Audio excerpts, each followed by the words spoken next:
देखिए, इस समय चुनौतियां तो थी भारतीय जनता पार्टी के सामने, और चुनौतियां इसलिए भी थी, Bharatiya Janata party ED, CBI, income tax के द्वारा सबको डराना, धमकाना और पूरी तरह से विपक्ष को खत्म करना। और यहाँ तक इन्होंने तो नारा दे दिया था 400 पार। तो ये सीधा सीधा तानाशाही के रास्ते पर जाकर के संविधान को बदलना। तो इस गरूर को, भारतीय जनता पार्टी को जो गरूर था, उस गरूर को समाजवादी पार्टी और इंडिया गठबंधन के कार्यकर्ताओं ने और जनता ने इनके गरूर को इस चुनाव में तोड़ने का काम किया है। और समाजवादी पार्टी को 37 लोकसभा सदस्य जिताने का जो काम किया है, ऐतिहासिक जीत जो हुई है, इसके लिए उत्तर प्रदेश की जनता पूरी तरह से खुश है। और खासकर समाजवादी पार्टी के, इंडिया गठबंधन के लोग और जनता पूरी तरह से भारतीय जनता पार्टी के हारने से खुश है।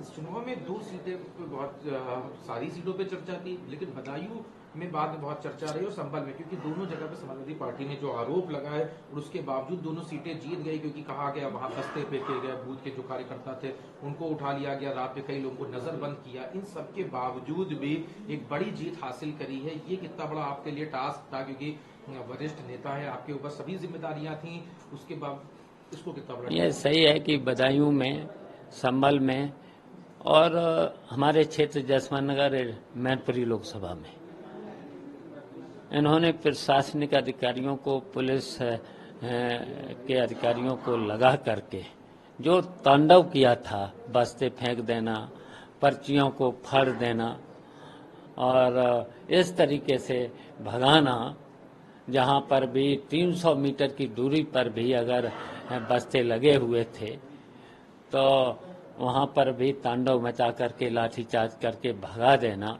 उसके बावजूद भी जनता ने और समाजवादी पार्टी के कार्यकर्ताओं ने लाठी सहन करके भी वोट डालने का काम किया है।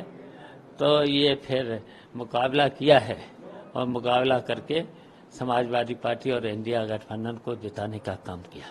और यूपी में जो समाजवादी पार्टी को इतनी बड़ी जीत मिली है, वहीं भारतीय जनता पार्टी का जो 63 से सीधे 33 पे आ गई, क्या लगता है इसकी, इनकी जो हार है उस पर? क्योंकि अब जैसे महाराष्ट्र में हुआ, देवेंद्र फडणवीस ने जिम्मेदारी ले ली, उत्तर प्रदेश में कहाँ कौन क्या लूप होल रहा या कौन इनके क्या जिम्मेदार हुआ? देखिए, इस समय जो उत्तर प्रदेश में अखिलेश यादव के अगुवाई में जो चुनाव लड़ा गया है, और आज भारतीय जनता पार्टी को नैतिकता के स्तर पर इस्तीफा दे देना चाहिए और चुनाव करा ले, तो समाजवादी पार्टी इस समय चुनाव हो जाए तो स्पष्ट बहुमत की सरकार बना लेगी।